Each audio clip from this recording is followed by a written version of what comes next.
عليكم ورحمة الله وبركاته. شلونكم شباب؟ إن شاء الله بخير يا رب. ورجعنا لكم بمقطع جديد من كلان درع الجزيرة للعرب العراقي. هجمات متميزة. طبعا اليوم راح نستعرض لكم بعض الهجمات، مو كلها لأن المقطع ما رد نطول عليكم. طبعا هو كله مسح أبطال درع الجزيرة: الحديدي، الوردة، غليص، عباس، الزعيم، عبد الرحمن، كارة. وطبعا هذا أخونا وحش درع الجزيرة السعودي اللي هو أخو معاذ شخصيا، بطل العالم في لعبة كلاش. نستعرض لكم أحد الهجمات مال درع الجزيرة: لافا ومنطاد، استراتيجية معروفة ومشهورة، معروفة بالمسح. شوفوا لكم القرية الأول، طبعا قرية قوية. يا عراق اندار تحزم جيشك الباسل، جف غيره والثاني نار. يا ستار يا ستار بين زودنا من بعيد، البطل علمو الشاميد، من خاف احنا ايد بايد نسوي هالزلم. طبعا هجمة اللافا والمنطاد أهم شي تسحب الدعم وتقتله. بعض الناس يقولون إذا ما تقتل الملكة تأثر عليك حيل يعني إنه تقتل المنطاد، ولكن هذا الشيء يعني غير صحيح 100%. وهاي قدامكم بدون قتل الملكة البيبي الذبان مال اللافا هو يكمل على الملكة يخلص عليها. انت اهم شيء عندك تسحب الدعم تقتله. اذا ما سحبت الدعم هاي الهجمة ما راح تضبط وياك. هذا طبعا اخونا الحديدي بطل من ابطال درع الجزيرة، تمكن من مسح الاول، ولكن الاول جاب عليه نجمة وحدة. نستعرض لكم ثاني هجمة من اخونا غليص دواس الظلمة اللي هو اني. ايضا هجمات لافا ومنطاد، مثل ما قلت لك اهم شيء تسحب الدعم. الخصم كان عنده ناي مربع مفتوح فقررنا من نسحب الدعم.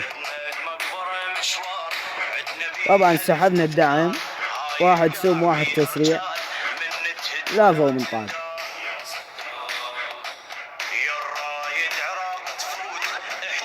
عند من تكمل شتل الدعم بعد تهجم ببساطة وتمسح القرية بأبسط، مثل ما تشوف قدامك بدون ما نقتل الملكة. ذبان اللافا هو اللي يخلص على الملكة. انت لا تحسب حساب ملكة، احسب حساب دعم فقط. هاي قدامك القرية انمسحت بأبسط ما يكون. الحمد لله جبنا عليه 3 نجمات بكل بساطة. طبعا هجمات الباقية مثل عباس الزعيم، الوردة طبعا هم هجمة لافا ومنطاد. عباس الزعيم تنانين، والحمد لله كلنا محترفين ما شاء الله، تنانين إذا هوك إذا لافا ومنطاد. فحبيت اختار لكم كم هجمة، وهسه ان شاء الله نصور لكم هجمات اخونا وحش درع الجزيرة اللي هو اللي دعش بينا.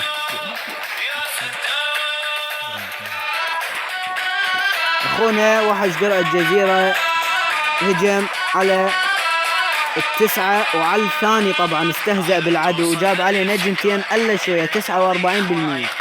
نشوف هجمة اخونا وحش اللي دعش على التاسع، طبعا اللي اقوى منه مو على خصمه. والله بطل دمر صاروخين بزلزال واحد مع الصواعق. ملك من زاوية تنينين، نسرع الهجمة حتى ما تضوجون يعني. نزل التنانين مع المنطاد الحمد لله، وكانت مسح هاي الهجمة. طبعا اخونا وحش لليوم ما هجم هجمة جاب بيها نجمتين على خصمه والاقوى منه، كله 3-3. طبعا هو اخو معاذ يعني مشهور بهاي اللعبة، يعني محترف احتراف مو طبيعي. اطلع لكم هم هجمته على الثاني. وينه وحش درع الجزيرة، هجمته على الثاني.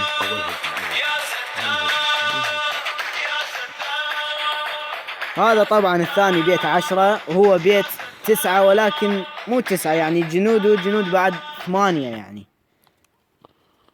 هو ال 11 طبعا، هاي مهاجم وحش درع الجزيرة 11 يهجم على الثاني، وهذا طبعا أكبر استهزاء بالخصم.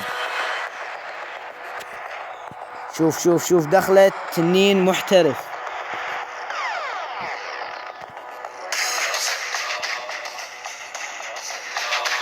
لاحظ وياي 49%. شوف إلى دم البيت. شوف شوف شوية بعد ياخذ نجمتين. طبعا هذا استهزاء يعني بالعدل. وإن شاء الله نرجع لكم بمقاطع جديدة وحلقات جديدة من كلان درع الجزيرة للعرب، إن شاء الله تعجبكم. السلام عليكم ورحمة الله وبركاته.